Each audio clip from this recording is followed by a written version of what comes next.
Assalamualaikum warahmatullahi wabarakatuh. Selamat malam.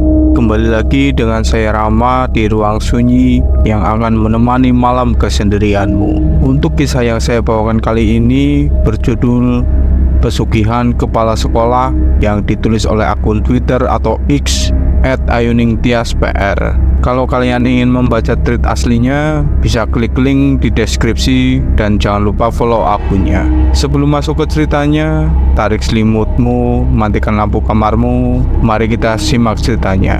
Apa yang sebenarnya membuat mereka menampakkan diri? Mei juga menjelaskan bahwa setelah Mbak Santi dan Mbak Devi kesurupan, teman sekelasnya berusaha menolong. Buruknya bukan tertolong, tetapi teman-temannya ikut kesurupan dan menyalur ke teman-teman yang lain. Kronologi hari pertama kurang lebih seperti itu. Karena aku takut ketahuan guru, aku memutuskan untuk meninggalkan Mei dan mencari orang yang bisa memberikan informasi. Aku berkeliling sekolah mencari-cari anak-anak indigo yang sekiranya bisa kutanyai. Setelah mengitari sekolah, tak kutemui siapapun. Lalu aku kembali menemui Mei berharap dia belum pulang. Dan benar saja, Mei masih duduk di sana. Langsung kutemui dan kuajak bicara. "Mei," panggilku. "Mas, kenapa balik lagi?" Tanya Mei. "Kalau yang hari ini gimana?" Tanyaku lirik.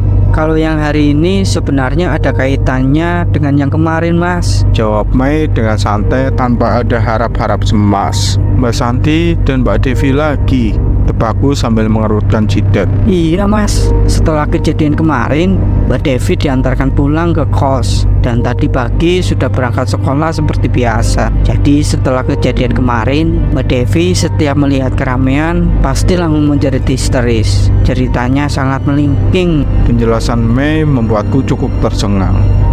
Terus Mei?" Pintaku untuk Mei segera melanjutkan penjelasannya. "Pokoknya Mbak Devi jalan dari kelas 10.9 mau ke parkiran, Mas. Ketika sampai di kelas 10.6, pas banget tiang bendera ambruk dan kaca kelas 10.6 pecah. Ya di situ juga Mbak Devi teriak sangat keras. Nah, di saat yang bersamaan ketika Mbak Devi menjerit, Mbak Santi yang ada di parkiran ikut menjerit, Mas. Pokoknya kejadian itu di satu waktu." Jelas Mei, asli ini membuatku lemas. "Kamu tahu kenapa? Kok bisa jadi seperti ini, Mei?" tanyaku. "Enggak, Mas," jawab Mei menatapku dan sedikit tersenyum. Setelah percakapan itu, Mei meminta pamit dan langsung pergi. Gosip yang beredar di semua angkatan adalah penunggu sekolahku merasa terganggu. Terganggu dengan apa? Tidak ada yang bisa menjelaskan. Hari Kamis berlalu dengan banyak misteri yang terpaksa terbungkam. Setelah kejadian hari Kamis ini, memang masih ada aja yang mengalami kesurupan. Tetapi hanya 1-2 orang saja tidak masal. Dari situlah sekolahku mulai terkenal dengan sebutan sekolah angker yang banyak penunggunya. 9 tahun kemudian, aku sudah menjadi alumni, menua bersama dengan cerita sekolahku yang kian hari kian tenggelam, atau bahkan kian hari cerita sekolahku kian mendapatkan bumbu-bumbu cerita. Kembali kukunjungi tempat makan dekat SMA yang dulunya biasanya kugunakan untuk membolos pelajaran. Di tempat ini aku menemukan jawaban yang selama ini terpendam. Jawaban dari kesurupan massal yang ada di sekolahku dulu. Di warung makan, sebut saja warung makan legendaris, aku bertemu dengan kakak kelasku yang bernama Mas Anang. Mas Anang dulu adalah seksi perdemitan di sekolahku. Tapi pada saat kejadian itu justru Mas Anang tidak unjuk gigi sama sekali. "Kamu Mas, gimana kabarnya?" "Baik," sapaku pada Mas Anang. Randy, baik Ren. Sini loh, sini. Ngobrol dulu. Udah lama gak ketemu." Balik sapa Mas Anang, orang yang terkenal sangat supel di sekolah. "Iya Mas," jawabku sambil senyum-senyum. "Aku kemarin habis dari sekolah, Ren. Hantunya masih banyak." Canda Mas Anang sembari menepuk-nepuk pundakku sambil menyelam minum air. Mas Anang suka sekali membahas cerita-cerita horor yang ada di sudut sekolahku. Mumpung dia sedang memulai obrolan perihal demit, terbesit pikiranku tentang kejadian 9 tahun lalu. Dan akhirnya kutanyakan saja padanya. "Oh iya Mas, aku mau tanya." Kumulai perbincanganku tentang demit. "Tanya aja, aku jawab," sahut Mas Anang. Mas Anang, ingat ketika kesurupan masal itu nggak? Tahun 2011. Sebenarnya ada apa ya Mas? Tanyaku pada Mas Anang. Mau tahu yang sebenarnya ngeren? Jawab Mas Anang. Enggak Mas, pengen tahu banget, sahutku dengan muka yang sangat serius. Mas Anang memulai menceritakan kronologi sebelum kejadian 2 hari teror kesurupan di sekolahnya. Kira-kira 1 minggu sebelum hari itu, minggu-minggu menjelang akreditasi sekolah, pasti pihak sekolah disibukkan dengan merapikan tempat, mengumpulkan dokumen-dokumen, penataan ruang, penataan taman, dan lain-lain. Pokoknya akreditasi membuat semua warga sekolah sibuk, kerja cepat dan kerja tepat. Semua sudut sekolah harus mempunyai kegunaannya masing-masing. Smaper mempunyai banyak kamar mandi, bukan sombong tapi memang kenyataan. Tapi ada satu kamar mandi yang tidak pernah dibuka, yaitu kamar mandi kelas 12 yang laki-laki. Kamar mandi di sekolahku biasanya ada 3 kamar mandi cewek dan 3 kamar mandi cowok. Kamar mandi kelas 12 memang kamar mandi tertua di antara yang lainnya. Mungkin saja karena sudah tua, kamar mandi itu tidak bisa dibuka. Tapi sampai saat itu tidak ada yang tahu penyebabnya apa dan kenapa satu kamar mandi itu ditutup rapat. Atas perintah kepala sekolah yang bernama Bapak Suharmadi, mau tidak mau kamar mandi itu harus dibuka. Pak Suharmadi memerintahkan kepada Pak Waluyo selaku penjaga sekolah untuk membukanya, tetapi Pak Waluyo menolak dengan keras. Kamar mandi itu tidak boleh dibuka dengan alasan apapun. Pak Waluyo, besok kamar mandi kelas 12 yang nggak pernah dibuka, tolong dibuka ya Pak, mau direnovasi untuk akreditasi. Perintah Pak Suharmadi kepada Pak Waluyo. Nuwun sewu, maaf, tidak bisa Pak. Saya tidak mau kalau harus membuka kamar mandi itu, bantah halus Pak Waluyo. Loh, kenapa Pak? Sahut Pak Suharmadi. Iya, pokoknya tidak bisa Pak, jangan dibuka, pinta Pak Waluyo. Semua itu pasti ada alasannya ya Pak. Saya langsung turun tangan menangani hal sepele seperti ini hanya demi akreditasi. Besok harus dibuka, itu kamar mandi kelas 12. Kalimat yang diucapkan Pak Suharmadi cukup mengancam Pak Waluyo. Tanpa ada salam, Pak Waluyo pergi meninggalkan Pak Suharmadi yang sedang naik pitam. Beliau terlihat gugup, gagap, dan terburu-buru seakan-akan sangat ingin menghindari kepala sekolah itu. Kepala sekolah yang baru 3 bulan menjabat ini mungkin belum tahu seluk-beluk sekolahku, jadi main ancam saja. Bapak Suharmadi menjadi kapsek di Smaper menggantikan kapsek yang lama karena kapsek yang lama meninggal karena komplikasi. Sebenarnya jika ingin ditoleh ke belakang, banyak yang kontroversi mengenai beliau ini. Bagaimana tidak? Sebelum di sekolahku, beliau menjabat di SMA yang kualitasnya jauh di bawah Smaper.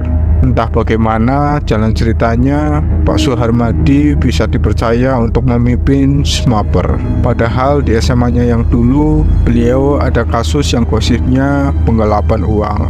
Beliau juga orang yang sangat angkuh, tidak murah senyum, otoriter, tak bertanggung jawab, dan seperti tidak mumpuni menjadi seorang kepala sekolah. Membuat peraturan-peraturan yang tidak dipikirkan, dampak positif dan negatifnya.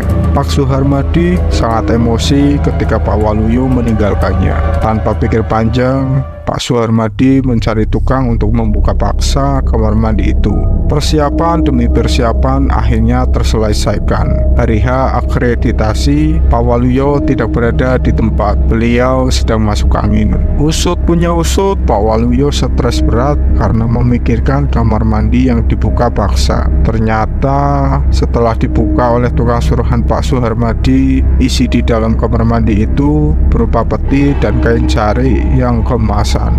Akhirnya peti dan kain jari itu dibuang di tempat pembuangan sampah besar yang berada di belakang sekolah. Pembuangan peti dan jari membuat hawa sekolah panas, sangat panas, dan warga sekolah merasakan kejanggalan-kejanggalan. Akhirnya Pak Samsuri mendatangi rumah Pak Waluyo supaya beliau mau ke sekolah karena sekolah sedang panas-panasnya dan terasa gawat. Emosi satu orang dengan orang yang lain sangat tinggi.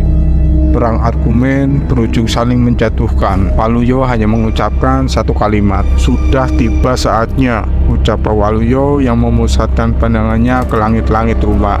Kemudian ikut Pak Samsuri ke sekolah. Sampai di sekolah, Pak Waluyo mengecek kamar mandi laki-laki kelas 12 dan benar saja semua sudah tidak ada. Lalu beliau memerintahkan semua siswa untuk mencari peti dan cari yang dibuang. Pokoknya harus ketemu hari ini juga. Semua sudut sekolah disisir dengan harapan bisa menemukan barang itu. Setelah pencarian berjam-jam tidak ada hasil. Semua sudah lelah dan akhirnya Pak Waluyo kembali pulang dengan kehampaan. Hari selanjutnya dilanjutkan pencarian peti dan cari, tetapi tetap saja nihil. Karena faktor pikiran, usia yang sudah cukup tua, akhirnya Pak Waluyo kembali jatuh sakit. Sampai bangun saja tidak bisa. Mas Anang yang memilih tidak membantu kericuhan di sekolah, ternyata diam-diam ia menjenguk Pak Waluyo di rumahnya untuk mencari tahu ada cerita apa di balik SMA Negeri 1 Perjuangan. Masih sakit, Pak? Tanya Mas Anang sambil memberikan sedikit bingkisan.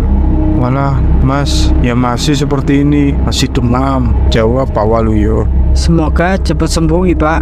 Gini Pak, saya kemarin mau tanya, sebenarnya ada apa sih di sekolahan? Peti dan cari itu apakah ada kaitannya? Tanpa tendeng aling-aling, Mas Anang langsung mengutarakan tujuannya. Peti dan cari yang dibuang oleh kepala sekolahmu itu dulunya titipan dari Mbah Darmo yang menjaga sekolahmu sampai bisa sebagus seperti sekarang. Aku hanya meneruskan perjuangannya Mbah Darmo.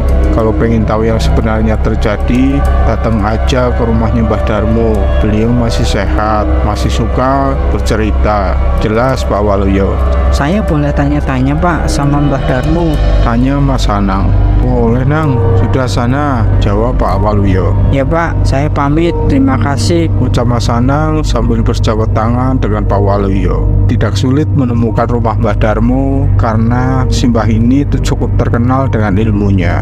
Maklum, orang dulu masih kental dengan kejawen. Sekitar 1 jaman, Mas Anang akhirnya menemukan rumah Mbah Darmo. Kula nuwun Mbah. Mas Anang mengetuk pintu rumah yang sepertinya rumah Mbah Darmo. Nggih, Seorang lelaki tua membukakan pintu. Ini benar rumahnya Mbah Darmo? Tanya Mas Anang. iya benar Nang, sini duduk sini, ada apa? Ajak Mbah Darmo kepada Mas Anang untuk masuk ke ruang tamu rumahnya. Ngeten Mbah, saya siswa SMA Negeri 1 Perjuangan. Nama saya Anang. Saya kesini disuruh Pak Waluyo karena sekolahan sedang gawat. Peti dan cari yang ada di kamar mandi dibuang. Sekarang sekolahan suasananya sedang panas. Sebenarnya ada apa Mbah di sekolahan itu? Tanya Mas Anang. Dulu sekolahan itu bernama SMA Ngudi Luhur ketika tahun 1975. Kepala sekolahnya bernama Pak Purnomo. Zaman dulu orang Jawa masih banyak yang mempunyai ilmu yang bernama ilmu kejawen. Jelas Mbah Darmo. Lalu apakah ada hubungannya dengan peti dan cari? Tanya Mas Anang sambil mengerutkan dahinya.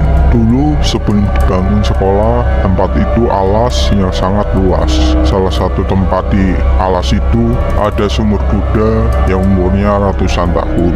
Kalau mau dibangun sekolah harus ada syaratnya. Simbah tidak tahu yang sebenarnya apa syarat yang diminta sama yang jaga alas itu. Tanpa disangka-sangka, ternyata Pak Purnomo sudah membuat perjanjian dengan penguasanya. Lanjut Mbah Darmo. Perjanjian apa Mbah? Sahut Mas Anang. Perjanjiannya, kalau mau membangun sekolah, Pak Purnomo harus menyiapkan satu tempat untuk memindahkan kerajaan gaib yang ada di alas itu. Tempatnya adalah kamar mandi laki-laki kelas 12 Nah. Tambah Mbah Darmo. Dari pernyataan Mbah Darmo, Mas Anang sangat shock dan mulai menghubung-hubungkan secara semaper dibangun dengan kondisi yang saat ini sedang dialami oleh seluruh warga sekolah. Sebenarnya apa yang terjadi dengan misteri di sekolah ini? Dan jangan lupa untuk kamu subscribe channel Ruang Sunyi dan nantikan cerita-cerita horor lainnya di Ruang Sunyi.